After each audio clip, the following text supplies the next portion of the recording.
시청자 여러분 안녕하십니까? 출발 성공 투자 박민영입니다. 어제 국내 증시 변동이 또 컸습니다.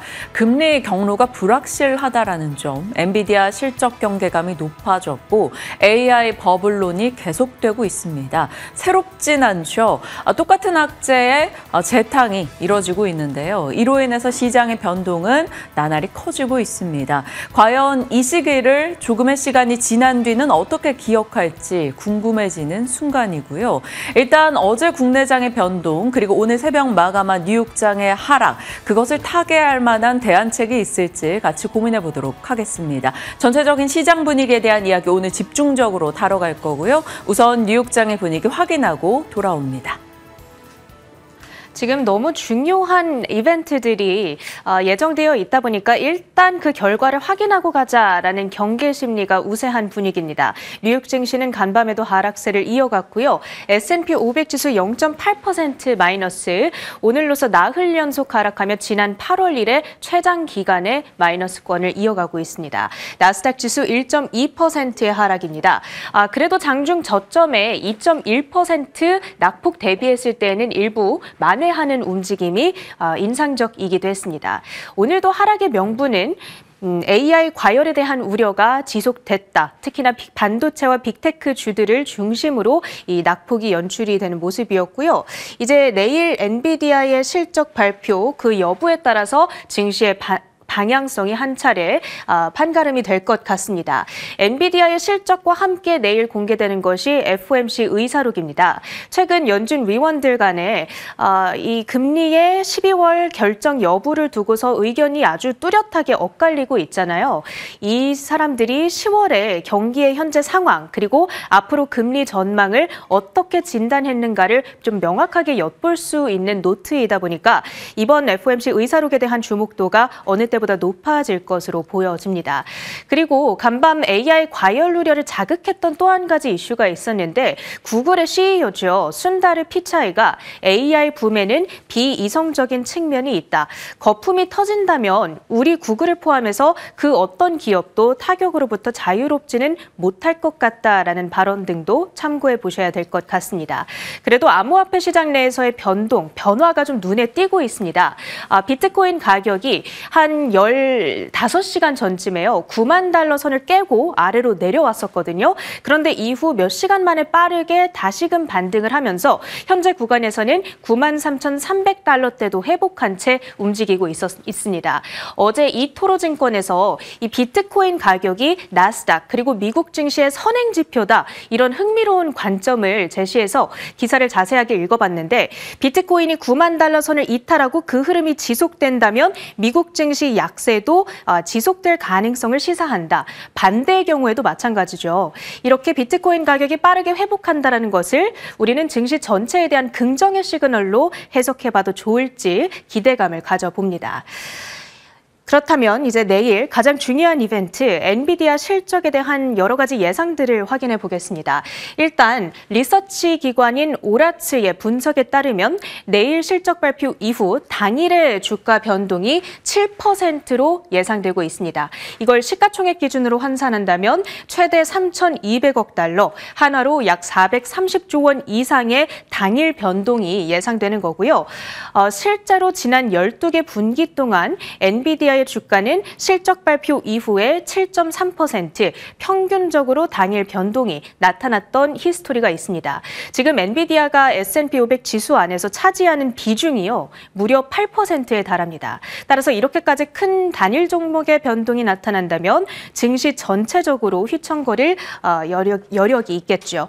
지금 LSEG의 집계에 따라서 컨센서스가 어떻게 나오고 있는지 보시면 매출은 57%의 증가가 예상됩니다. 550억 달러, EPS는 54%의 플러스 1.25달러가 예상되고요. 여기에서 얼마나 더 크게 비트를 해주는가 여부, 그리고 앞으로의 전망에 대해서 얼마나 강력하게 가이던스를 내주는가 여부에 따라서 이 주가의 방향성이 결정지어질 것 같습니다.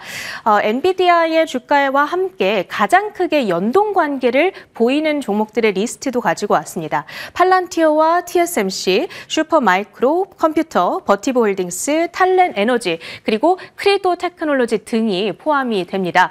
그러니까 AI 하드웨어, 소프트웨어, 서버, 그리고 데이터 센터 전력망, 그러니까 AI 생태계 전반에 걸쳐서 정말 많은 종목들이 엔비디아의 주가와 함께 연동돼서 움직이는 경향이 있거든요. 내일 이들 종목들의 변동성까지도 보유하고 계신 분들께서는 함께 대비를 해보셔야겠습니다. 과연 AI 열풍의 확장을 확인하는 계기가 될지 아니면 조정 혹은 둔화의 시그널이 감지될 것인가 내일 함께 지켜보시죠. 그렇다면 오늘 정규장에서의 흐름 조금 자세하게 볼 텐데요. 일단 AI 관련주들에 대한 여러 가지 소식들이 전해졌습니다. 먼저 마이크로소프트와 엔비디아는 엔스로픽에 150억 달러를 투자한다는 소식이 전해졌습니다. 그럼에도 불구하고 주가는 오히려 하락으로 진행이 됐던 간밤이었는데요. 이렇게 빅테크가 AI 개발사에 투자를 하고 그 AI 개발사는 이 빅테크의 클라우드 서비스를 구매하는 일명 순환식 거래 케이스가 또 하나 발생을 한 겁니다. 최근 AI 과열 논란에 불을 지피고 있는 그 계기이기 때문에 오히려 주가는 하락으로 진행이 됐던 거고요. 그 밖에도 유럽연합이 아마존과 마이크로소프트 클라우드를 향해서 DMA, 그러니까 반독점 위반 조사에 착수했다라는 소식도 부담이었습니다. DMA 위반으로 판명이 된다면 모든 기업들은 전 세계 총 매출액의 10%에 해당하는 이 금액을 벌금으로 내야 될 수도 있거든요. 항상 이 DMA 조사 소식이 들려오면 빅테크주들에게는 부담을 가하기는 합니다. 마이크로소프트와 아마존의 낙폭이 오늘 상대적으로 깊었던 이유도 여기에 기인하고 있고요. 그 밖에도 로스차일드 측에서 MS와 아마존에 대한 투자 의견을 각각 매수해서 중립으로 내려잡았다라는 부분 역시도 부담으로 작용을 했습니다. 지금 이 AI 사이클이 이어지긴 하겠지만 투자가 되고 있는 규모가 너무 과도한 것이 맞다. 이런 취지의 이 보고서 내용을 확인할 수가 있었고요. 그리고 이 가운데서 알파벳과 메타의 주가는 상대적으로 선방하는 움직임도 눈에 띄었습니다. 알파벳이 드디어 제미나이 3.0을 공개를 했습니다. 여러 가지 벤치마크 테스트의 항목을 보니까요. 이 제미나이 3.0이 이전 세대인 2.5, 그리고 챗 GPT의 가장 최신 버전인 5.1, 그리고 엔스로픽 클로드의 4.5 대비했을 때 모든 항목에 걸쳐 더 우수한 성능을 보여줬거든요. 그뿐만 아니라 간밤에 이 클라우드 보안 기업인 클라우드 플레이어의 서비스 장애로 인해서 소셜미디어 X 그리고 챗 GPT 먹통 사태가 발생을 했었잖아요. 그런데 그 가운데서 제미나이는 또 멀쩡하게 구동이 되는 흐름도 눈에 띄었습니다. 최근에 여러 유저들이 챗 GPT보다 오히려 제미나이를 선호하는 현상이 데이터를 통해 증명이 되고 있다는 점도 눈에 띕니다. 알파벳의 주가는 상대적으로 약보합권에서 선방을 했고요. 마지막으로 엔비디아의 장중 변동성이 눈에 띄었죠. 장중에 3.7%까지 급락폭을 키웠었는데 이 트럼프 대통령이 빈살만과의 회담에서 대규모 칩 수출 허가 그리고 투자 확대 등을 언급하자 이 낙폭을 2.8%까지 한 1%포인트가량 줄여나가는 모습이었습니다. 그 밖에 특징주들 점검해 보시죠. 중국 기업들의 주가 방향은 엇갈렸습니다. 먼저 핀두어두어 경쟁 심화로 인해서 매출이 예상을 밑돌았고요. 7%의 주가 급락. 반대로 바이두는 광고 부진의 전체적인 매출은 감소세를 보여줬지만 AI 클라우드 부문의 성장세에 투자자들은 조금 더 주목을 했습니다. 주가 2%대 오름세였고요. 일라이릴리 최근 계속해서 사상 최고가 행진을 이어가고 있습니다. 노보노디스코와 격차를 벌리면서 성장이 확대 중이다라는 평가가 전해진 영향이었고요. 반대로 노보노디스크는 상대적으로 언더퍼폼하는 움직임이었습니다. 그리고 최근에 방어적 성격을 띠는 헬스케어주들로 순환매가 지속되고 있다는 점 역시도 헬스케어 관련주들의 주가에 도움이 되고 있습니다. 원자력 우라늄 관련주들의 주가도 긍정적으로 움직였습니다. 구글의 순다르 피차이 CEO가 AI 산업에는 막대한 에너지가 필요하다 있다라고 언급을 했던 영향, 거기다가 더불어서 장후반 사우디 투자 확대 소식이 이들의 주가를 조금 더 밀어 올리는 데 기여를 했고요. 마지막으로 비트코인 가격이 반등세를 보이자 지난주에 비트코인을 8,000개 이상 추가로 매입한 것으로 나타난 세계 최대 비트코인 보유 기업이죠. 스트래티지의 주가가 6% 가까이 급등했다는 점도 체킹해 드립니다. 국내 증시 연결 포인트들로 이어갑니다. 최근에 AI 진영의 빅테크가 쏘아올리고 있는 불안이 국내외 증시를 흔들고 있습니다. 그 내용 살짝 살펴보면서 어제 국내 증시의 이야기로 넘어가 보시죠. 자, 빅테크의 CDS 스프레드가 급상승하고 있다. 이런 소식이 자주 들리고 있죠. CDS 스프레드라는 것은 부도 위험에 대한 보험입니다. 신용 위험도가 높아질수록 그 보험 수수료가 올라가죠. 쉽게 얘기한다면 국가나 기업이 빚이나 채권 등을 갚지 못할 위험이 상승하고 있다라는 겁니다. 지금 빅테크가 하고 있는 일, 돈을 쓰는 일을 살펴보면 공격적인 AI 투자와 기존에 집행하고 있던 주주 환원이죠. 그런데 AI 투자 금액이 너무 천문학적으로 늘어나고 있는 상황입니다. 그래서 자금이 부족해지고 잉여 현금 흐름을 악화시키고 있죠. 그래서 부채 의존도가 높아집니다. 채권을 발행하거나 전환사채 혹은 CP 등을 발행하고 있죠. 그러면서 빅테크의 이 CDS 스프레드가 올라가고 있습니다. 자, 빅테크의 갖고 있는 상징성, 마지막까지 믿는 채권이라고 볼 수 있는데 이 마지막까지 믿고 있는 미들맨들의 채권 스프레드가 올라간다라는 것은 전체 채권 시장의 프리미엄이 상승하게 되면서 이 자체가 채권 시장 리스크로 작용을 하고 있는 겁니다. 그래서 시장에서는 공격적인 투자로 인해서 이것을 빠르게 수익화하지 못한다면이라는 우려감을 계속 내비치고 있는 것이죠. 다만 빅테크 부도보험이 등장할 정도로 정말 위기인 것인가, 그에 대한 반박의 목소리도 계속 나오고 있습니다. 결국 공격적인 AI 투자로 인해서 성장을 이뤄내는 것이 앞으로 기술주가 가야 하는 길이다라는 것이죠. 이것 때문에 지금 빅테크에 대한 의견들은 계속해서 양분되고 있습니다. IB 측에서도 골드만과 모건의 의견이 다르듯이 국내에서도 마찬가지죠. 이것이 결국 미국장의 변동, 국내 증시의 변동성으로 이어지고 있는 지금입니다. 어제도 마찬가지였죠. 금요일 날 SK하이닉스 급락 나왔다가 월요일에 다시 급등이 나왔다가 또다시 어제는 급락이 나왔습니다. 이런 식으로 AI의 미래에 대한 불투명한 전망 속에 종목들의 수급 공방이 굉장히 치열하게 나오고 있고요. 이것은 시장의 변동성을 자아내고 있습니다. 코스피 어제 3% 넘게 밀렸죠. 코스피 내 24개 업종이 모두 다 빠졌습니다. 많이 올랐던 곳 중심으로요. 반도체, 전력, 원전, 방산, 증권 등이 하락했고요. 일단 7거래일 만에 4,000선까지 놓치면서 3,900선대로 내려앉는 모습이 나타났습니다. 자, 코스피만큼 오르지도 못했는데 코스닥은 덩달아 빠지는 모습이었죠. 어제 2.6%의 하락이 있었습니다. 그나마 알테오젠의 막판 스퍼트 등의 제약바이오 종목, 일부 비만 치료제가 강하게 버텨주면서 그래도 코스닥이 막판 낙폭을 조금 줄였다라고 볼 수 있고요. 2.6%의 하락이 있었습니다. 더 핑크퐁 컴퍼니 어제 상장하고 나서 최근에 3거래일 동안 상장한 종목들이 모두 다 급등 출발했다가 상승폭을 다 반납하는 형태로 시장의 변동을 그대로 맞이하는 모습 나타났습니다. 자, 이런 식으로 시장 내에서는 지수도, 대형주도, 그리고 신규 상장주까지도 변동을 고스란히 마주하고 있네요. 신규 상장주가 늘어나고 하락 종목 수가 급증하면서 장중의 자금 순환이 둔화되고 있습니다. 전체 시장을 압박하는 이슈는 동일합니다. 금리 인하에 대한 기대가 후퇴하면서 유동성 축소 우려가 대다수의 자산의 가격을 떨어뜨리고 있죠. 비트코인, 주식시장 등 마찬가지입니다. AI 밸류 부담 계속되고 있습니다.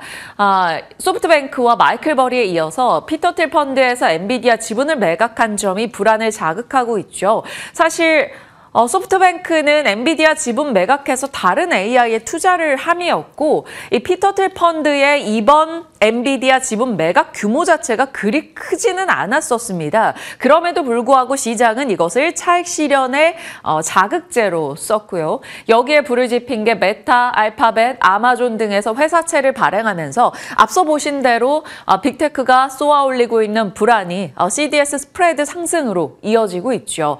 거기다가 엔비디아 실적 공개라는 대형 이벤트를 앞뒀다 보니까 시장은 경계감을 드러내고 있습니다. 그래서 많이 오른쪽에서 가격 부담을 소화하는 현상이 나타났고요.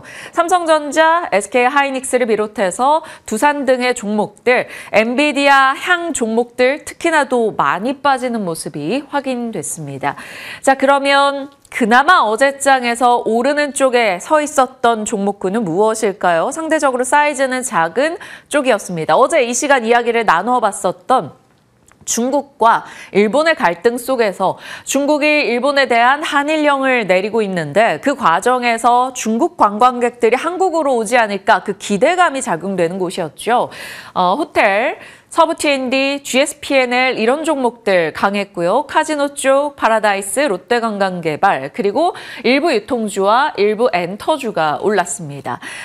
그리고 중국에서 리튬의 수요가 너무나 강력하다, 공급이 못 따라가고 있다라는 발언 등이 속속 전달이 되며 중국 리튬주들의 급등이 있었죠. 이 때문에 어제 국내장에서도 일단 리튬주들은 테마단에서 반응을 보였으나 장중 변동은 굉장히 컸습니다. 어제 시장의 요약, 한마디 키워드는 변동성, 이렇게 정리가 가능하겠네요. 자, 포모 랠리, 과연 그 끝은 어떻게 될까요? 정말 끝일까요? 궁금해집니다. HBM, D램, 낸드 가격 등이 폭등하고 이것을 어떻게든 확보하기 위한 고객사들의 반도체 포모 구매가 이어지고 있죠. 그와 함께 DDR5 이런 제품 가격이 급등하고 주가가 올라갔습니다. 개인 투자자들 역시나 포모 랠리에 동참하며 반도체 진영, AI 진영에 막대한 자금을 투자한 상황이죠. 자, AI 데이터 센터 스토리가 흔들린다면 타격받는 섹터가 여기저기입니다. 반도체, 전력 인프라, 에너지단의 원전 등도 마찬가지일 거고요. 빠르게 에너지를 조달할 수 있는 ESS, 결국 2차 전지 소재단까지도 충격을 받을 수가 있겠죠. 변동이 나온다면 AI가 시작이라는 가정하에 매수를 해야 되는 섹터인지 아니면 좀 이익 실현을 하고 느긋이 보내줘야 되는 섹터인지에 대한 논란은 2주째 계속되고 있습니다. 자, 만약에 포모 랠리가 흔들린다면 그러면 BAI 진영에서 우리는 대안을 찾아야겠죠. 투트랙으로 가져갈 수도 있고 아니면 완전히 이쪽으로 자금을 돌릴 수도 있을 겁니다. 일단 뉴욕장에서도 관련한 순환매는 계속 나오고 있네요. 자, 포모 랠리가 흔들린다는 가정을 해봤을 때는 정책에 기댈 수 있는 쪽, 아니면 수주를 따올 수 있는 쪽이 되겠죠. 여기는 조방원이 들어갈 텐데 원전은 또 이쪽과 같이 연결이 되어 있어서 어떨지는 좀 봐야겠습니다. 정책에서는 국내 시장에서 증시를 부양하겠다라는 의지 혹은 주주 환원책을 밀고 있는 내용들, 그러면 금융지주 고배당 이런 쪽이 될 것이고요. 바이오도 BAI 진영에서 최근에 가장 굳건한 선택지로 부상하고 있죠. 또 소비, 앞서 봤던 한일령의 수혜주들도 어찌 보면 다 소비 키워드입니다. 그게 내부의 소비이든 아니면 인바운드 관광객의 소비이든요. 그리고 조금 시황과 자유로운 콘텐츠 엔터 쪽이 될 거고요. 아니면 테마나 수급적으로 한동안 좀 쉬었던 종목군들의 약간의 단발적인 매기 집중 이런 것들을 기대해 볼 여지가 있겠죠. 굉장히 가열차게 오르다가 11월에 수급적으로 꽤 많은 자금을 빼앗기고 쉬고 있었던 쪽이 바로 로봇인데 이런 쪽이 테마로 살짝 올라올 수 있을지 궁금해집니다. 왜냐하면 어제 레인보우 로보틱스의 차트가 눈에 띄었기 때문이죠. 사실 10월까지 레인보우 로보틱스, 올해로 봤을 때는 로봇주 중에 그리 잘 간 편은 아닙니다. 그만큼 로봇주들이 굉장히 뜨거웠었기 때문이죠. 레인보우 로보틱스가 올해 10월까지 106%나 올라왔었죠. 그러다가 11월에 이렇게 13% 정도 조정을 받은 상황입니다. 그런데 어제 장 막판에 마이너스 5%에서 갑작스럽게 낙폭을 줄입니다. 그리고 애프터마켓에서 상승하죠. 물론 애프터에서도 9% 정도 오르다가 상승폭을 줄이긴 했습니다만 어제 장 막판부터 이런 레인보우 로보틱스의 시세가 조금 눈에 띄었습니다. 어떤 이슈가 있었나 살펴보면 삼성전자와 엔비디아가 휴머노이드 피지컬 AI 협력을 공식화했다라는 소식이 들려왔죠. 저희가 일정에서 체크했었던 엔비디아 AI 데이 서울이 코엑스에서 열렸는데요. 이 현장에서 나온 이야기가 되겠습니다. 삼성전자는 로봇의 몸체, 공장 혹은 현장의 데이터를 그리고 엔비디아는 두뇌 그리고 아이작을 통한 학습 도구, 플랫폼을 제공하면서 휴머노이드 쪽의 협력을 공식화했습니다. 그래서 삼성 쪽의 로봇주인 레인보우 로보틱스가 주가가 반응을 보여준 거겠죠. 이런 로봇의 뉴스가 어제 LG CNS 측에서도 피지컬 AI 연구개발 관련해서 유니트리 로봇을 사용하고 있다 이런 보도 등이 나오긴 했습니다. 살짝 시장이 쉬니까 이런 대맞단에서 로봇 종목들이 반응을 보여준 건 아닐까 추정을 해봅니다. 그래서 일단 삼성과 관련한 혹은 엔비디아와 관련한 로봇주들을 정리했기 때문에 이 정도 참고해 주시길 바랍니다. 자, 로봇에 대한 이야기가 과연 어떻게 진행될지는 지켜봐야 되겠고요. 일단 뉴욕 증시는 3대 지수가 또 떨어졌습니다. 경기 방어주가 52주 최고가를 꽤 많이 기록하면서 BAI 진영의 선전이 있었고요. 하락의 이유는 동일합니다. 금리 경로의 불확실성. 연준 이사는 추가 금리 인하 필요하다. 연준 부의장은 금리 천천히 내려야 된다. 계속해서 연준 인사들 내에서의 갈등도 지속되고 있습니다. 그러다 보니까 시장은 매크로 불확실성을 핑계로 계속해서 많이 오른 곳에 대한 하락이 나타나고 있죠. AI 거품론도 소화하고 있고요. 클라우드 플레이어의 장애로 인해서 챗 GPT 등이 잠시 접속 중단되는 사태도 있었습니다. 자, 그럼에도 불구하고 우리가 기대 요소를 찾아본다면요. 일론 머스크는 결국 AI와 로봇의 중요성을 한 번 더 피력했고요. 앞서 체린 앵커 말씀 주셨다시피 제미나이 3 구글에서 공개했습니다. 계속해서 AI 성능이 향상되는 서비스, 제품 등이 제공되고 있다는 것에서 정말 AI가 이토록 빠르게 무언가를 보여주고 있는데 거품론, 버블론 이것이 맞을 것인가에 대한 의문은 자아내게 되죠. DDR5 현물 가격도 며칠치의 상승을 한 번에 반영하며 16% 뛰었고 빅테크의 AI 진영에 대한 투자는 거침없이 여전히 집행되고 있습니다. 다만 시장은 내일 아침에 새벽에 있을 엔비디아 실적을 보고 가겠다라는 심리가 꽤 강하죠. 실적은 기대 그 이상이 나와줘야 될 겁니다. 숫자만이 아니고요. 컨퍼런스 콜에서 젠스당 CEO가 여러 가지 지금 AI 진영에 대한 불안을 지워줘야 되겠죠. 앞서 체린 앵커도 말씀 주셨는데 엔비디아 실적 발표 후에 아래 한 7%의 변동이 나올 수 있다. 좀 아찔한 숫자이긴 한데 위쪽으로 7%였으면 좋겠다라고 간절히 바라보겠습니다. 자, 팔란티어도 100일 이평선이 붕괴되면서 확실히 기존의 AI 진영의 각 분야 대표 종목들이 흔들림을 보이고 있다는 것은 명확해 보입니다. 자, 뉴욕장에 대한 요약이었고 그나마 조금 견조했던 쪽은 여전히 제약바이오였네요. 미국 내에서도 제약바이오 진영이 그래도 빨간불 뜨지 않고 약간 약초록 아니면 쨍초록 정도로 올라선 채로 거래를 마쳤습니다. 어제 알테오젠도 앞서 봤던 레인보우 로보틱스처럼 막판 스퍼트를 냈습니다. 이 알테오젠 이런 종목들이 힘을 내면서 섹터의 대장주의 막판 스퍼트는 다른 종목군들의 투자 심리를 개선시키죠. 알테오젠 막판에 낙폭을 축소하고 결국에는 상승 전환 2% 하락권에서 2% 상승으로 끝이 났습니다. 알테오젠이 힘을 내자 다른 제약바이오 종목들 마찬가지인데요. 리가켄 바이오도 막판에 낙폭을 줄였고요. 에이프릴 바이오 등도 마찬가지입니다. 막판에 낙폭을 줄이고 상승 전환하는 종목들이 속속 나왔다라는 점에서 그래도 막판에 수급이 있었던 것은 시장이 이쪽을 하나의 선택지로 보고 있는 게 아니냐 이렇게 볼 수 있는 것이죠. D&D 파마텍과 GI이노베이션은 KRX 300에 편입됐고 올릭스는 코스닥 150에 편입됐다라는 소식과 CME 패드워치상 금리 인하 경로가 불투명해서 12월에 정말 금리를 내릴까라는 여러 가지 목소리들이 있었는데 일단은 12월 금리 인하 가능성이 하루 사이에 조금 올라오기는 했습니다. 미국 하락에도 미국 내에서 바이오 지수는 여전히 견고했습니다. 그런 측면에서 AI 진영이 쉬어가거나 흔들릴 때 지금으로서 1순위 선택지는 제약 바이오라는 것을 큰 덩어리 1군에서는 확인할 수가 있었네요. 자, 뉴욕장에 대한 얘기였고요. 기술 이전을 목표로 하는 주요 파이프라인, 제약바이오 진영에 대해서 키움증권의 정리 내용을 넣어봤습니다. 지금 시장이 주목하고 있는 제약바이오 종목들이 거의 다 들어가 있고 몇 종목 더 추가를 해서 보시면 될 것 같아요. ABL바이오 최근에 가장 큰 이슈가 있었죠. 급등을 거듭하다가 전일장에서는 차익 실현 속에 5% 하락했고요.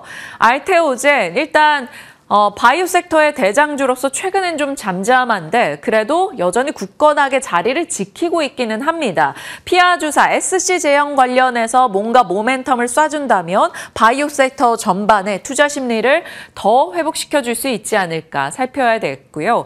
그 밖에 펩트론, 인벤티지랩, G2G 바이오, 삼천당제약, 한미약품, D&D 파마텍, 일동제약까지 모조리 다 비만 치료제 쪽의 종목군들이라는 점에서 명확하게 지금은 플랫폼 기업들과 비만 치료제에서 중심을 잡아주고 있다는 것을 한 번 더 확인할 수가 있습니다. 그리고 요즘에 GI이노베이션도 꽤 많이 시장의 특징주로서 거론되고 있죠. 여기에 들어가 있진 않습니다만 카티 치료제 혹은 내년도 임상에 대한 기대를 또 갖고 있는 종목 하나가 바로 에클론입니다. 에클론도 주가 흐름이 꽤 좋은데요. 올해 한 122% 정도 올라와 있는 상황입니다. 그런데 다른 종목들처럼 막 급등, 상한가 뭐 이런 식의 특징주로 보도되고 있지 않을 뿐이지 야곱야곱 꾸준하게 올라오고 있는 상황이죠. 에클론 함정남 차장님이 굉장히 오랫동안 긍정의 의견을 주셨던 종목인데 마침 오늘 또 출연하시네요. 관련해서 AS격의 이야기 들어보도록 하겠습니다. 에클론은 주가 어제 5% 상승 하면 3만 원대 이상에서 거래되기도 했습니다.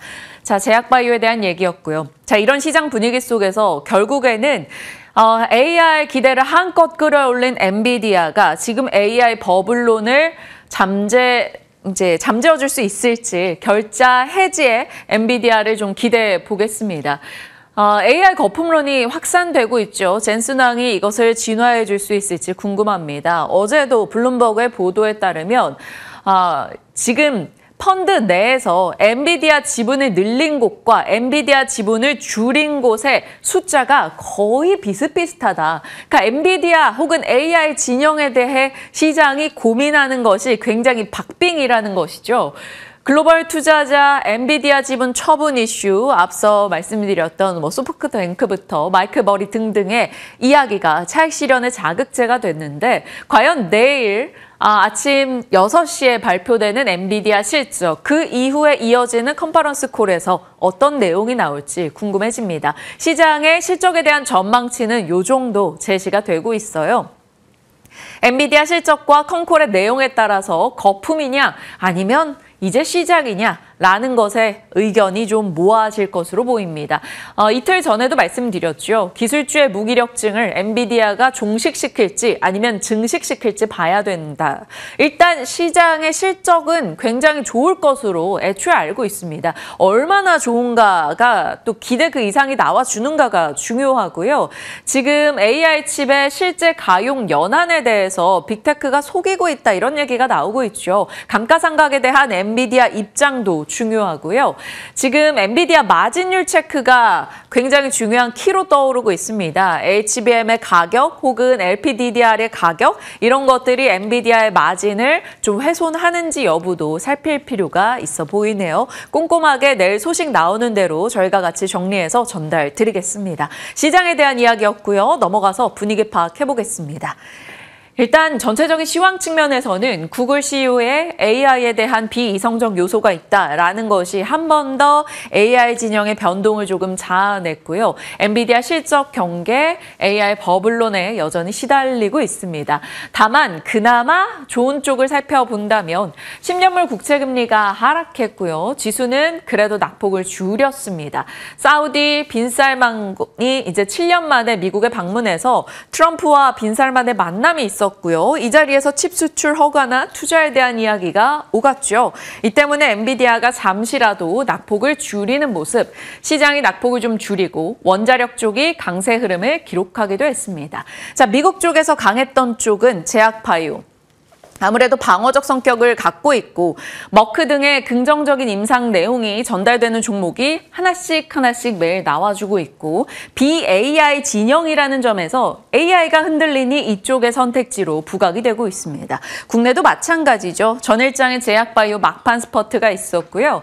엔비디아와 삼성전자의 피지컬 AI 협력 이슈가 로봇주에 영향을 줄지 살펴봐야겠습니다. 대통령실에서는 지금 UAE로부터 이 방산 수주 가능성을 언급하기도 했죠.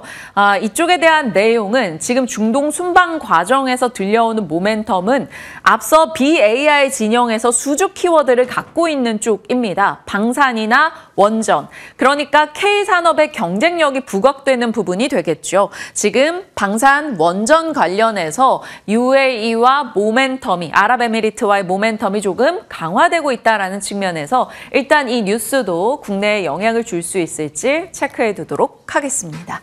시장에 대한 분위기였고요. 자, 이번 주 일정 하루하루 좀 지나가고 있네요.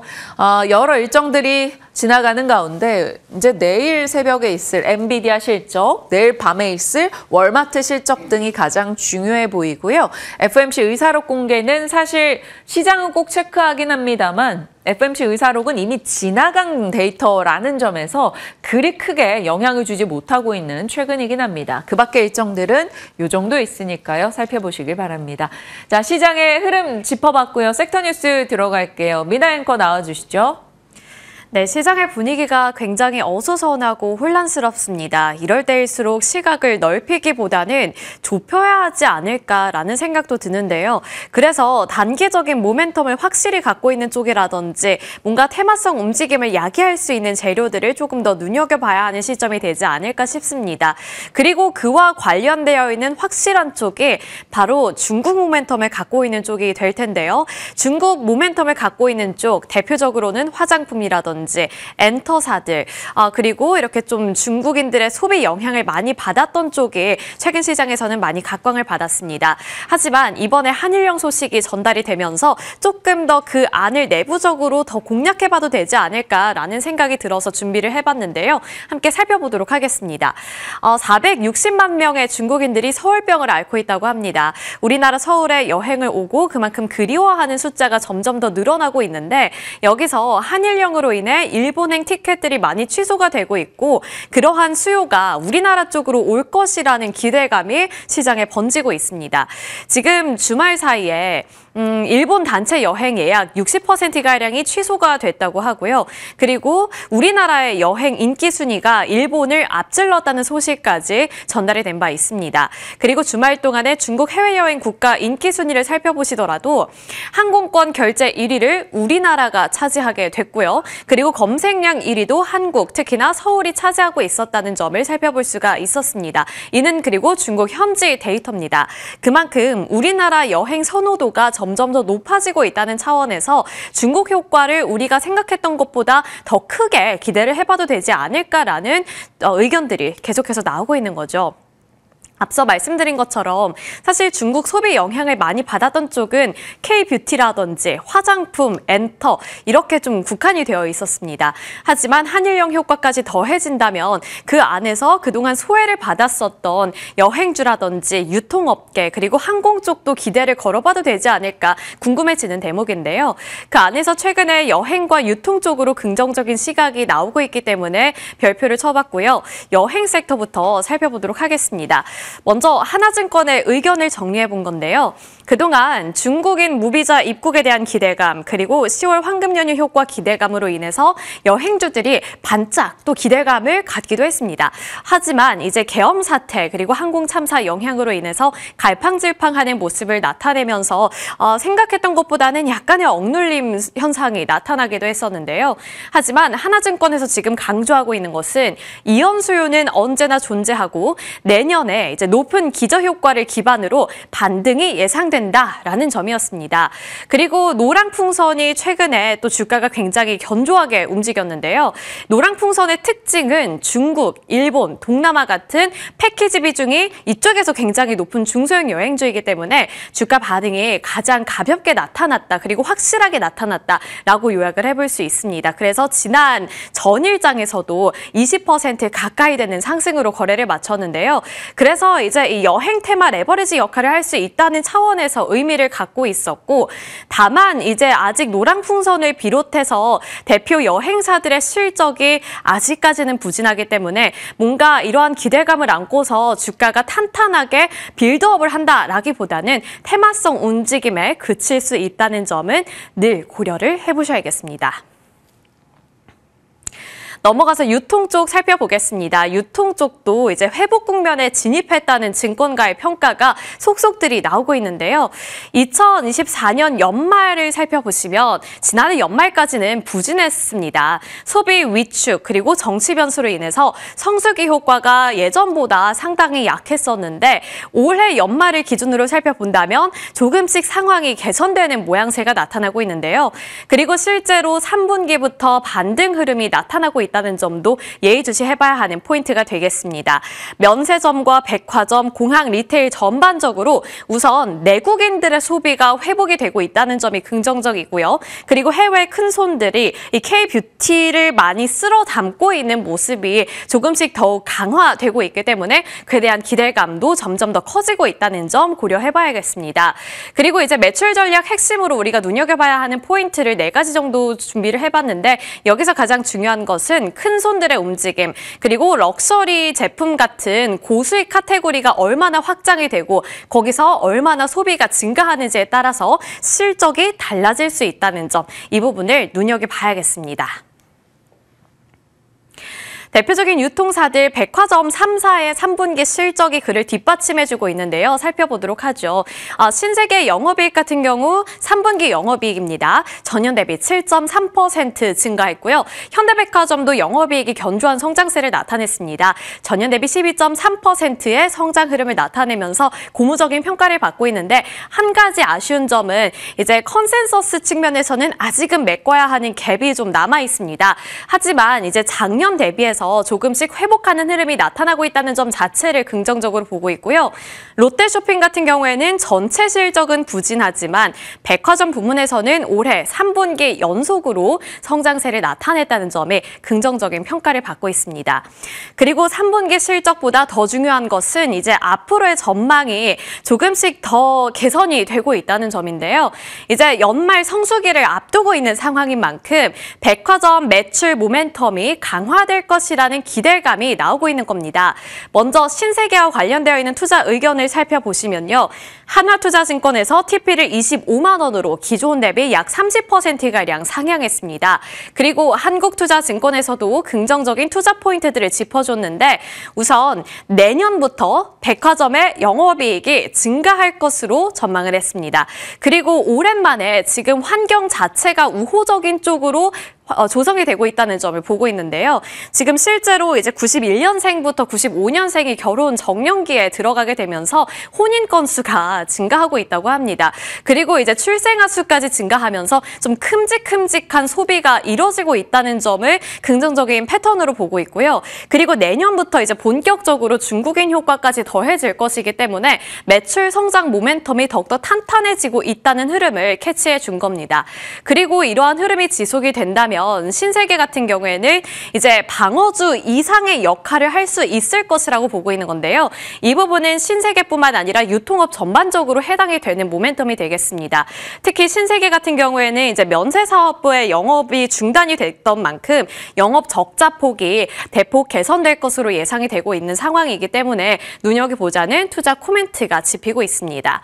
그리고 현대백화점 살펴보시면 맥락은 비슷한데요. 내수 소비가 일단 회복이 되고 있는 상황 속에서 소비에 대한 모멘텀이 강화되고 있다는 점, 여기에 이제 외국인 인바운드 소비까지 더해질 것이기 때문에 긍정적인 효과를 한 번 더 기대해 볼 수 있다는 점이 하나의 투자 포인트가 되겠습니다.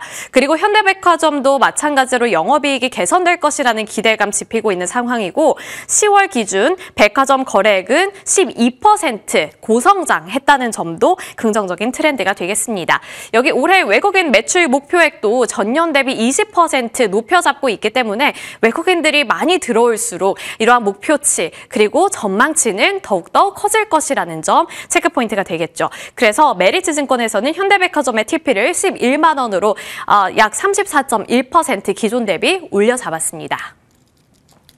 이렇게 유통업에 대해서 살펴봤고요. 이제 카지노주를 살펴보겠습니다. 그 전까지는 여행주라든지 유통업처럼 중국 소비 모멘텀을 갖지 않고는 있지만 시장에서 소외됐던 섹터에 대해서 살펴봤던 거고 이제 중심에 있는 카지노주를 살펴보겠습니다.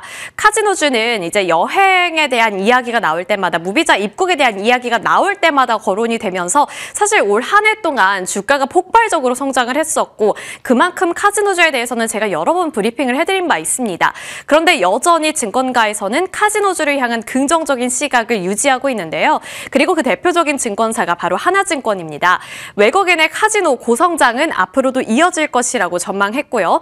마카오의 반등 그리고 중국의 무비자 입국 영향은 여전히 긍정적으로 해석해 볼 수 있다고 보고 있습니다. 여기서 최선호주로는 롯데관광개발을 꼽았고요. 차선호주로는 파라다이스를 꼽았는데 먼저 롯데관광개발 살펴보겠습니다. 1,600개의 호텔 룸을 갖고 있는데요. 이를 기반으로 해서 콤프 비중이 가파르게 성장하고 있고 이러한 성장 흐름은 지속될 것이라는 전망이 나오고 있는 겁니다. 올해 1분기는 31%가량의 비중을 차지하고 있었는데 2분기에는 42%까지 그리고 3분기에는 약 50%까지 비중을 차지하고 있습니다. 그러니까 매 분기마다 앞자리가 달라지고 있는 성장세를 경험을 하고 있는 거고요.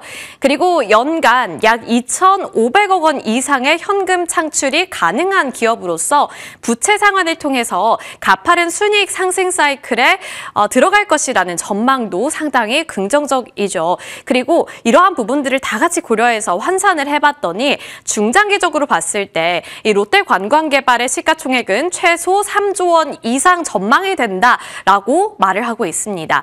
지금 카지노주 내에서 롯데관광개발 쪽으로 상당히 긍정적인 평가들이 꾸준히 나오고 있거든요. 주가가 올 한 해 내내 많이 올랐음에도 불구하고 목표 주가 올려잡는 것도 있고요. 앞으로 이제 시작이다라는 코멘트가 나오고 있기 때문에 롯데관광개발은 꾸준히 이러한 여행객 모멘텀이 있을 때마다 살펴보는 것도 좋을 것 같습니다. 그리고 두 번째로 거론이 많이 되고 있는 쪽이 바로 파라다이스인데요. 파라다이스는 제가 너무 많이 말씀을 드려서 이제 또 기억을 다 하실 것 같기는 한데 인천에 5성급 호텔을 추가적으로 인수하면서 그에 따른 효과가 상당히 좋아 보인다라는 평가 꾸준히 말씀드린 바 있습니다. 이제 12월 그랜드 하얏트 인천 웨스트타워를 인수할 것으로 전망이 되고 있고요. 내년 3월에 소프트 오픈 계획을 갖고 있습니다. 그렇게 된다면 이제 내년 2분기부터 가파른 이익 성장이 전망이 된다는 건데 실적을 안고서 롯데관광개발과 파라다이스가 여기서 한층 더 업그레이드가 될 수 있을 것인가 이러한 부분들이 굉장히 중요해 보입니다. 제가 최근에 명동도 가봤고요. 그리고 여러분들이 좀 돌아다녔는데 실제로 중국인들이 정말 많이 보였고 중국인 관광객뿐만 아니라 이제 서양권 해외 여행객들도 정말 많습니다. 그래서 이렇게 실제 우리 상황에서 체감이 되는 만큼 이것이 과연 기업들의 실적으로 이어질 것인가에 대한 기대감을 안아보면서 시장이 흔들리더라도 이렇게 숫자라든지 기대감의 영역이 확실한 여행주라든지 이렇게 좀 유통, 카지노주 이쪽을 우리가 노려봐도 괜찮은 것인가 전략들 저희와 함께 세워보시길 바라겠습니다.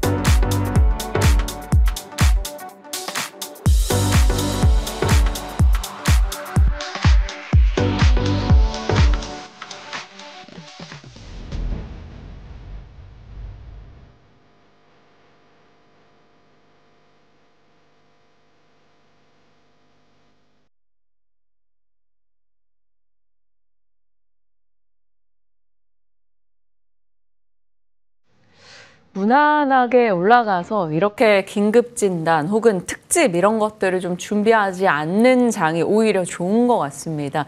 갑작스럽게 코스피가 7거래일 만에 4천선 이탈, 기존에 반복되고 있는 악재가 도무지 좀 끝날 기미가 안 보인다 할까요? 이 매크로 불확실성, AI 거품론에 대한 얘기가 계속 나오고 있습니다. 어떻게 좀 마음을 잡고 가야 될 것인가? 이분과 이야기 나눠볼게요. IBK 투자증권 함정남 차장과 함께합니다. 어서 오세요. 안녕하세요. 안녕하십니까. 시장은 지금 수급적인 불안, 그 가운데 여러 가지 매크로의 불편함을 안고 있고요. 엔비디아 실적 경계감도 한껏 높아져 있습니다. 지금 투자자들은 어떤 대응을 하는 게 맞을 것인지 낙관과 비관이 굉장히 팽배하거든요. 조금 조심해야죠. 예, 방어 기제가 기본 베이스로 깔려 있습니다. 그렇게 생각하는 이유는 이미 10월에 금리 인하 할 때 우리가 12월에 금리 인하 가능성도 90%가 넘었었거든요. 그 부분은 좀 경계해야 된다라고 말씀을 드렸는데 이제 50% 이하로 내려왔어요. 그러니까 확률이 안 할 가능성이 더 높다라고 보는 거죠. 그렇기 때문에 지금 시장에서는 오히려 조금 너무 과잉됐었던 부분에 대해서 차분하게 바라보는 것이 오히려 당연한 수순이지 않나라는 생각이 들고, 이제 시장에서 가장 걱정하는 것은 버블론에 대한 우려이지 않습니까? 그 부분에 대해서 앞서서 먼저 말씀드리면 지금은 금리 발작으로 일어나는 자연스러운 조정이다. 실제로 버블이 일어날 땐 버블론에 대한 우려가 없어집니다. 버블론에 대한 걱정 자체가 없어요. 그럴 때가 진짜 버블이고, 지금은 금리의 어떤 그 변동성에 따른 시장의 자연스러운 조정, 오히려 그러니까 AI 버블론이 아니다라고 생각하는 지지자들도 버블은 아니야, 그런데 장은 좀 쉬어갈 수 있어 라고 이야기하거든요. 저도 그 의견에 공감하고 많은 분들도 그 의견에는 공감할 수 있지 않을까라는 생각이 듭니다. 그래서 언제쯤 이 금리에 대한 다시 한번 확신을 가지게 될지는 조금 시간이 필요하지 않을까라는 생각은 드는데, 어쨌든 그런 과정 속에서 지금은 좀 쉬어간다라는 것, 방어로서 시장을 바라봐야 된다는 표현을 유지할 수밖에 없을 것 같습니다. 일단은. 이 방어라는 키워드가 사실 개인 투자자들에게 어떤 이 선택을 해야 되는지는 좀 고민인 것 같아요. 패닉셀링에 동참하지 않는 게 방어인 것인지, 아니면 현재 포트는 유지하면서 또 추가적인 매수 금액을 넣지 않는 게 방어인 것인지, 아니면 뭔가 적정하게 매도하면서 조금의 현금을 모아가는 게 방어인 것인지. 그거는 포트에 따라서 다르겠죠. 너무나 차별화가 심하리라고 생각이 드는데, 일단은 다양한 포트를 가고 계시는 분들이라고 한다면 일단은 모든 종목을 똑같이 20%씩 매도를 해서 현금을 조금 확보해 두자라고 생각이 들고, 특정 섹터에 몰려 있는 분들이라고 한다면 아마도 순환매를 즐기고 계셨던 분들인데, 그런 분들이라고 한다면 이미 시장 상황에 대해서 눈치를 채셨지 않았을까라는 생각이 듭니다. 그런 과정 속에서 지금 시장의 분위기를 제가 좀 결론부터 말씀드리면, 네. 원래 어제 제 기준에선 2차 전지가 오를 법했던 날이었어요. 어제 그럴 만한 상황이었거든요. 반도체가 좀 쉴 것 같고 바이오가 여기서 추격 매수하기는 조금 부담스럽기 때문에 2차 전지가 이타명에서 갈 수 있지 않겠냐라는 생각을 들었는데, 지금 시장에 대기자금이 굉장히 많지 않습니까? 네. 그럼에도 불구하고 그 순환매가 들지 않았다는 것은 시장에 대한 우려를 모두가 같이 바라봤다라는 것. 그래서 하방 탄력이 큰 이유 중에는 뭐 신용에 대한 물량 정리가 있었을 거라는 것과, 시장의 대기자금의 목적이 반도체 빠지면 사야지 라고 기다리는 것 같아요. 그래서 반도체라든가 바이오가 빠지면 사야지라는 물량이 있고, 또 하나는 2차 전지를 여기서 들어가기에는 조금 더 쉬었으면 좋겠다. 2차 전지는 단기 상승폭이 상대적으로 커 보인다. 뭐 이런 느낌이 좀 있지 않았나라는 생각이 듭니다. 그러면 지금 가장 앞단을 세워두고 있는 게 대기자금의 노리는 그 섹터는 결국에는 반도체가 가장 1번일 겁니다. 뭐 이미 조금 하이닉스 떨어질 때 급락할 때 뭐 자금을 계속 투입하고 계시는 분들도 계실 거기도 한데 지금 AI 반도체 진영에 대한 투자자들의 매매 전략 팁 어떻게 가져갈까요?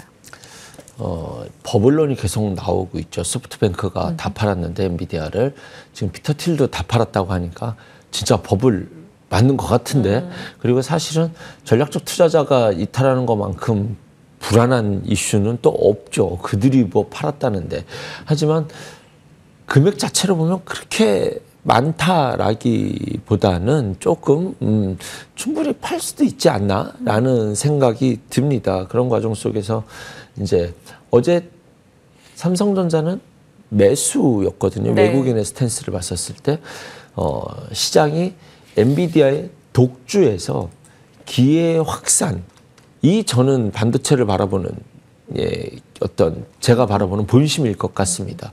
그렇다고 엔비디아가 끝이냐 그렇게 생각하지는 않는데 엔비디아를 지금까지 그러니까 AI라는 것에 대한 산업의 뷰라는 것을 여기까지 끌고 왔던 기업이 사실은 엔비디아거든요. 그런데 이제부터는 엔비디아가 아니더라도 라는 것이 이제 어떤 이 시장에 던져진 화두인 것 같아요. 그리고 이제는 엔비디아를 통해서 그러니까 AI를 통해서 무엇을 할 수 있느냐라는 관점에서 봤었을 때 좀 그들이 판 거는 맞지만 AI가 끝났다라고 볼 필요는 없다라고 생각이 됩니다. 그리고 이제 우리 투자자 입장에서는 조정을 매수 기회로 보려고 계속 대기 자금이 기다리고 있다라고 제가 느꼈다라고 네. 말씀드렸잖아요. 그렇게 생각하는 것은 실질적으로 지난 8월부터 지금까지 엔비디아 주가 보면 그대로 유지돼 있거든요.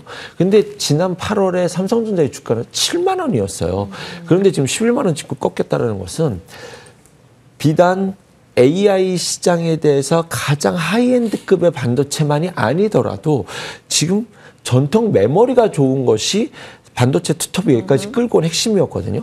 그런데 반도체 투톱이 엔비디아가 끝났다고 해서 끝이냐? 그거는 아니라는 거죠. 이것을 부정하지는 않거든요. 메모리 사이클은 내년까지도 좋다라는 뷰는 여전히 ING이기 때문에 시장은 삼성전자가 SK하이닉스가 미국의 금리발 발자기에서 조정을 주는 것은 납득이 된다. 하지만 그것은 매수 기회를 보고 타이밍을 잡아야겠다라고 시장이 아직까지는 해석하고 있지 않나라는 생각이 들고 저 또한 그 해석에 공감하고 있습니다. 이제 메이저 수급 주체들, 뭐 기관, 외국인, 개인의 수급의 현황을 보시면 어제 뭐 사모펀드 연기금 등에서도 반도체 대형 종목들에 대해 굉장히 우호적인 수급이 포착되기는 했었습니다. 기존에 말씀 주셨던 것처럼 AI 산업, 반도체 산업은 여전히 장기 사이클로 좋을 것이다. 다만 어느 정도 쉬어감에 대해서는 각오나 뭐 준비 혹은 공감이 필요하다라는 얘기 한 번 더 강조해 주셨고요. 지난주부터였죠. 바이오에 대해서 시각이 변화된 점, 기존에 워낙 좋았다가 잠시 좀 쉬었다가 다시 관심을 두고 있다라고 표현을 해 주셨었는데 바이오가 상대적으로 강합니다. 어제 장 막판에 알테오젠의 시세가 순식간에 이제 2% 플러스로 전환이 되면서 다른 바이오가 이렇게 다 힘을 냈단 말이죠. 이게 또 하나의 뭐 시사점을 던지고 있는 걸까요? 가장 궁금하신 것은 이걸 것 같아요. 지금 바이오 사도 돼? 뭐 사? 저는 제가 생각했었던 바이오 사이클은 여기가 끝은 아닌 것 같습니다. 그런 관점에서 지금까지는 늘 좀 겁이 많게끔 계속 제가 시총 상위 순으로만 보세요라고 계속 말씀드렸잖아요. 그 말이 대충 맞은 것 같습니다. 제 기준에서 바이오를 여기까지 끌고 왔었던 것은 과거와는 다릅니다. 과거는 우리가 삼상의 결과를 기다렸지만 지금은 플랫폼 기업들이 날아가고 있고 플랫폼 기업들이라는 것이 한국의 최대 강점입니다. 그 대장이 알테오젠이죠. 그런 관점에서 저는 지금도 여전히 긍정적으로 보고 있습니다. 오늘은 모처럼 오랜만에 종목에 대해서 한번 쭉 말씀을 드리고자 합니다. 알테오젠 여전히 저는 이 바이오 시장을 끌고 가는 과정 속에서 여전히 저는 알테오젠은 그런 어떤 상징적인 의미로서 자기의 갈 길을 가리라라고 생각을 하고 있고요. 어제도 여러분들이 장을 보시는 분들은 느끼셨겠지만 장이 계속 하락을 하면 지수가 하락을 할 때 조금 반등을 주려고 할 때마다 바이오가 먼저 움직였었어요. 그리고 우리나라가 봤었을 땐 바이오가 많이 오른 것 같지만 이제 미국 시장에서는 지금 이제 돌파하기 시작을 했고 ETF 자금이 들어올 수 있다는 관점에서 봤었을 땐 여전히 긍정적으로 볼 수 있을 것 같습니다. 이제 시장이 이번에 화두를 던져준 것이 ABL 바이오지 않습니까? 다음 타자가 뭐야? 또 ABL처럼 할 수 있는 게 뭐야? 이런 고민 아닌 궁금증을 많이 갖고 계실 것 같은데 시장에서는 일단은 언제나 이런 흐름으로 갔었을 때 이야기가 나올 수 있는 것이 리가캠 바이오라고 생각이 듭니다. 알테오젠, 리가캠 바이오가 이 시장의 사이클에서는 계속 갈 수 있다라는 것은 염두에 두셔야 될 것 같고요. 리가캠 바이오라는 것은 ADC 플랫폼이죠. 항체약품 전마체인데 이게 뭐냐면 리가캠을 보실 땐 오름 테라피틱스를 꼭 함께 같이 보셔야 됩니다. 그러니까 예를 들어서 A라는 건물에 5층에 테러범이 있어요. 암세포 테러범이 있어요. 그러면은 정밀 타격으로 미사일을 쏴서 옛날 같았으면은 그 건물을 폭파시킨다라고 비유했을 건데 이번에 테러범 잡을 때 보니까 층으로 가서 미사일을 쏴버리지 않습니까? 5층에 테러범이 있다. 그러면 5층을 공격하는 것, 폭파시키는 것이 리가캠 바이오입니다. 그런데 그러면은 두세 번 쓸 수가 없어요. 5층에다가 미사일을 두세 번 쏠 수 있나요? 그러면 거기를 가서 테러범을 소탕하고 오는 것이 오름 테라피틱스입니다.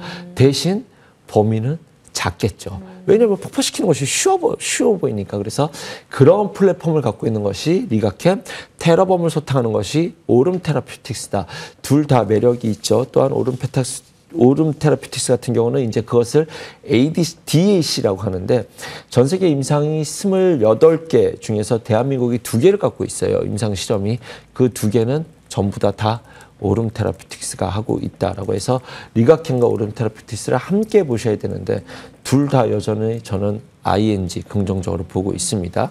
방향은 알테오젠, 그 다음에 이런 어떤 플랫폼에서는 리가캠, 오름테라, 그 다음에 G2G 바이오라는 종목이 있죠. 이번에 상승 사이클에서 함께 고개를 든 종목인데요.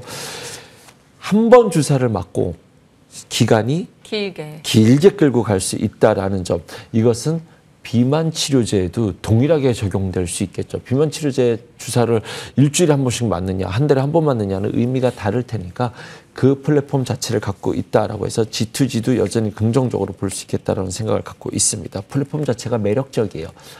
그 다음에 꼭 플랫폼이 아니더라도 자기의 매력을 갖고 있는 종목들이 있습니다. 신약 개발하는 기업들일 수 있겠죠.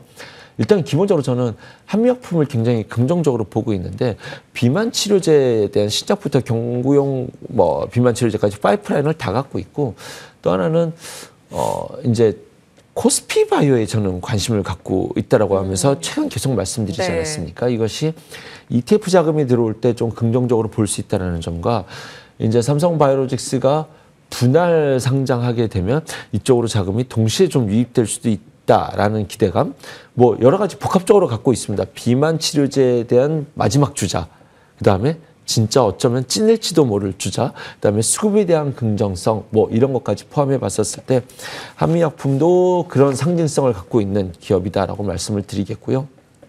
이번에 최근에 움직이고 있는 것이 한올바이오 파마입니다. 한올 물 좀 마시고 얘기할게요. 네. 한올바이오 파마는 미국의 이뮤노반트라고 하는 기업을 늘 같이 보셔야 돼요. 실질적으로는 미국의 이뮤노반트라는 기업이 좀 다 협력사거든요. 이 둘이 아주 손을 꽉 잡고 있어요. 그래서 이뮤노반트 주가가 빠질 때도 한올바이오파마는 안 빠졌었어요. 그런데 언제 하락을 했었냐면 이 갖고 있는 그 한올바이오파마가 있는 두 가지 파이프라인이 있는데 그 중에 핵심 파이프라인이 바토클리맙이라고 하는 것이 중국에서 이제 계약 해지가 됐거든요.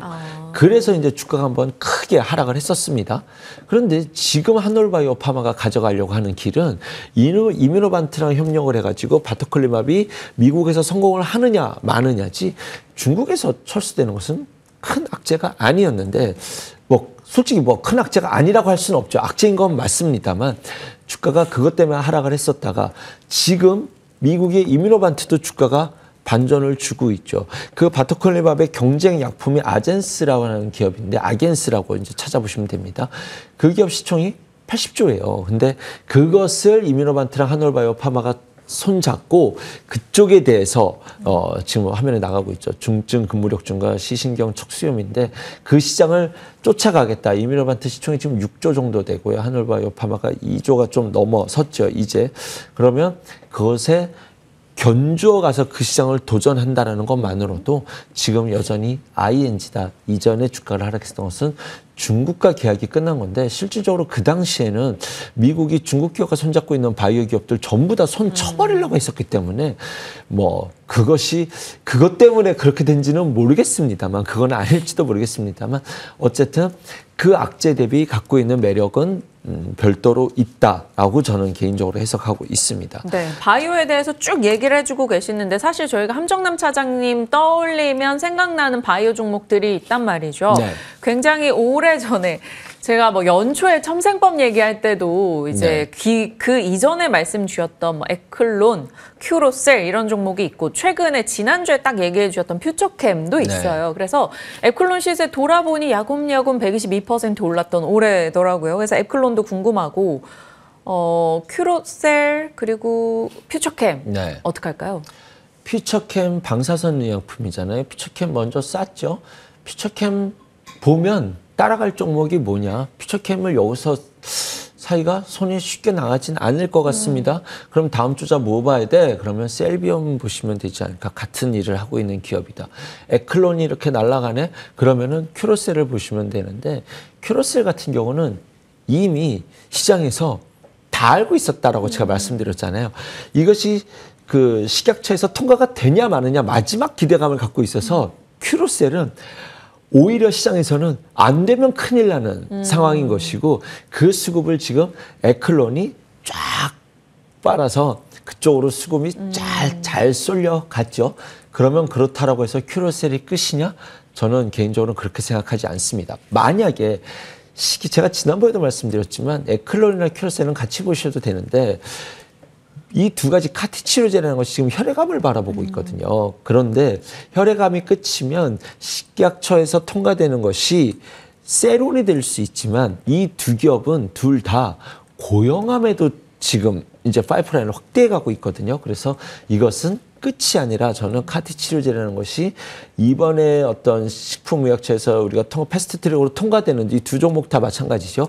통과되는 것이 끝이 아니라 저는 어떤 고양암 쪽으로 이젠 다시 한번 도전해 볼 수 있는 시작이 될 수도 있다라고 생각이 들고요. 지금 화면에도 나가고 있지만 또 하나의 자기의 매력을 갖고 있는 것이 코롱 티슈진도 저는 뭐 지난주에 종목 찍어주세요 해가지고 제가 이렇게 슬쩍 말씀드린 것이 코롱 티슈진인데 이 관절염 치료제라는 것이 없어요, 지금. 그동안에는 진통제였는데 이 기업만 갖고 있는데 티슈진 나 못 믿어 하는 것이 과거에 한번 뭐가 있었냐면 이것이 한번 중단된 적이 있어요. 이 약물 안 된다라고 했었다가 아닌데 너네 해도 돼 라고 했었을 때 실제로 얘네들이 하는 치료 개발제는 경쟁자가 없습니다. 얘네만 독보적으로 가고 있기 때문에 이것이 통과가 된다고 한다면 그 시장을 다 가져갈 수 있는 그 어떤 퍼스트 무브가 될 수 있다는 점도 염두에 두셔 볼 필요가 있다. 그럼 제가 이렇게 종목명을 쭉 말씀을 드리는 이유는 뭐 지금 최근 시장에서 좋았기 때문에 라고 뭐 말씀을 드리는 것도 있겠지만 여기까지 올라와도 저는 바이오 섹터가 끝이라고 생각되지는 않다. 그리고 또 하나는 물려도 납득이 되거든요, 저는. 그것을 전제로 대응하는 섹터이기 때문에 그리고 많은 분들도 그것을 전제로 대응하시라고 생각이 듭니다. 그런 관점에서 봤었을 때 바이오 사이클은 제 개인적으로는 끝은 아니다라는 것을 다시 한번 강조해 드리고 싶습니다. 네. 지금 프리마켓 출발하고 있어서 일단 분위기 살피고 그 외의 이야기들 이어가겠습니다. 미국에서 여전히 AI 버블론, 엔비디아 실적에 대한 경계론이 이어지고 있다 보니까 삼성전자, SK하이닉스 우선 하락권에 출발 2% 내외로 굉장히 활발한 거래가 진행되고 있습니다. 앞서 분위기 파악에서 지금 대통령의 중동 순방에서 얘기가 나오고 있는 게 바로 아랍에미리트 로부터 이제 방산 혹은 원전 관련한 수주, 협력 이야기가 들려오고 있죠. 그러다 보니까 일단 대형주에서는 이쪽이 반응을 합니다. 두산 에너빌리티, 한화 에어로스페이스 상승세 확인이 되고 있고요. 그 외 종목으로는 앞서 말씀드렸던 로봇 쪽이 강세 흐름 보여주고 있네요. 아무래도 어제 시간 외에서 레인보우 로보틱스 흐름이 좋았었죠. 장 막판부터 약간 스퍼트를 보여줬고 그 삼성전자와 엔비디아의 협력 관련한 이슈가 영향을 주고 있습니다. 레인보우 로보틱스 6% 정도 오르는 모습, 두산 로보틱스, SPG 이런 종목들 함께 가고 있다는 점 확인이 되고 있고요. 철강주들이 일부 올라가네요. 포스코 스틸리온 등의 종목들 비롯해서 일부 철강 기업들의 강세 확인이 되고 있습니다. 자, 중국과 일본의 갈등 속에서 한일령 수혜 기대감이 한국의 일부 종목으로 흘러들어오고 있는 최근 2거래일의 흐름이죠. 오늘도 일단은 이어집니다. 삐야, GSPNL 이런 호텔 관련 종목과 일부 화장품주의 강세 확인되고 있다. 덴티움도 모처럼 이렇게 상승권역에 자리하고 있다는 걸 들여다볼 수가 있겠습니다. 전체적으로 시장에서는 개별 특징단의 대응이 나오고 있다라고 볼 수 있을 텐데 주가 등락률 하위로 가면 하위권에서도 또 일부 화장품들이 많이 보여요. 한국콜마가 13% 빠지고 있다라는 점. NC소프트 신작에 대한 실망일까요? 5% 하락하는 모습 확인이 되고 있습니다. 이런 개별 종목들 내에서 특징을 좀 추려봐야 될 텐데 그러면 중국과 일본의 갈등의 반사이익 기대감 단발적으로 볼까요? 어떡할까요? 이런 시장 분위기에서 이 정도 뉴스가 나오면 뭐 어저께 뉴스가 좀 자극적으로 제목을 따긴 했습니다만 중국이 독도는 한국 땅이다 뭐 이렇게 기사가 났잖아요. 실제로는 그것이 아니라 일본이 영유권 영토를 주장하는 말 같지도 않은 소리를 할 때 중국이 거기에 저런 언행 조심해라 이제 이렇게 얘기를 한 거죠. 어쨌든 이전에는 무관심으로 있었다 강 건너 불구경이었는데 이제는 적극적으로 이야기한다라는 점 그리고 일본 여행 자제하라라는 것이 요즘 이런 시장 분위기에서는 하나의 테마로서 굉장히 자리를 잡을 수 있을 만한 그런 뉴스라고 저는 생각이 드는데 좀 주가가 조금 그 기대에 대비해서는 조금 무거운 듯합니다. 네. 그런 것들이 진짜 시장이 좀 반도체 빠지고 바이오 빠지기만을 기다리고 있는 거 아닌가 뭐 그런 의심을 하게 했었던 그런 테마 중에 하나인데요. 이 분위기는 좀 ING가 될 수 있다라고 생각이 들고 어쨌든 중국과 관련됐었을 때 여행주들이라든가 그다음에 특히 이번에 에이펙 정상회담 이후에 가장 많이 두드러 맞은 것이 엔터주지 않습니까? 뭐 재료 소멸로 맞은 건지 여러 가지 복합적으로 뭐 복합적인 이유들이 뭐 많았겠지만 어쨌든 단기 낙폭이 굉장히 큰 섹터 엔터라는 점 그다음에 시장 대비해서 철저하게 소외됐었던 섹터가 중국 관련 소비주였다라는 점. 그래서 저는 이쪽이 전략적으로 포트를 짠다. 뭐 이런 정도 비중은 아니지만 시장이 좀 첨예하게 불편한 시장이 당분간 유지됐을 때 한편에서 하나의 기회가 될 수 있는 눈치 게임 정도는 할 수 있는 섹터라는 것을 전제로 좀 바라보겠다라는 것이 제 뷰고요. 그 안에서는 GSPNL이 눈에 띄고 그다음에 그것이 아니더라도 뭐 롯데 관광개발은 중국과 무언가 키워드가 생길 때는 가장 먼저 봐야 되는 종목이 롯데 관광개발이라고 생각이 들고요. 이 자극적인 뉴스가 앞으로도 이어진다고 했었을 땐 여행주가 뭐 일단은 어저께도 그랬지만 가장 먼저 쉬운 대안이 되지 않을까 하는 생각이 듭니다. 노랑풍선, 참 좋은 여행, 글로벌 텍스프리가 일단은 거래가 들어왔다는 점에 눈여겨봐야 될 것 같습니다. 네, 한국이 반사 이익을 누릴 수 있을 것인가 한일령의 키워드에서 내용 살펴봤고요. 2차 전지 쪽에 대한 코멘트 조금 더 듣고 싶습니다. 오늘 LG 엔소를 비롯해서 뭐 종목들 뚜렷한 시세는 없습니다만 일부 리튬주들 뭐 테마성으로 올라가는 것 정도만 보이고 있어요. 2차 전지 소재단 혹은 셀 업체들 갖고 있는 투자자들은 어떻게 해야 될까요? 일단은 시장이 지수가 안 좋을 때 순환매에서 내 자리를 지킬 거야. 알 정도의 힘은 아닌 것 같습니다만 오히려 에코프로 기준으로 봤었을 때 이제 22선을 깨고 내려왔죠.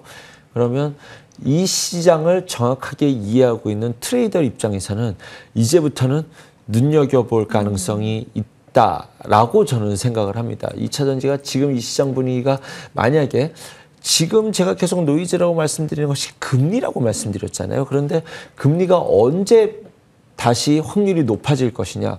매크로 지표가 공개되면서 불편한 매크로가 나오거나 아니면 트럼프 대통령이 다시 트위터를 하거나 라고 한다면 이제 금리에 대한 기대감이 바뀌게 될 텐데 그렇게 됐었을 때는 또 하나의 자기의 자리를 차지할 수 있을 만한 하나의 섹터임에는 저는 아직은 유효하다고 봅니다. 그런 관점에서 전략적 투자자가 아닌 전략적 트레이더들은 오히려 지금부터는 눈여겨볼 수 있는 영역으로 진입해가는 과정이지 않나라는 생각이 듭니다. 그러면 제 마음이 좀 이해가 되시죠? 우선순위의 앞단에 있는 것은 아니지만 이것이 끝났다라고 생각하지는 않습니다. 좋습니다.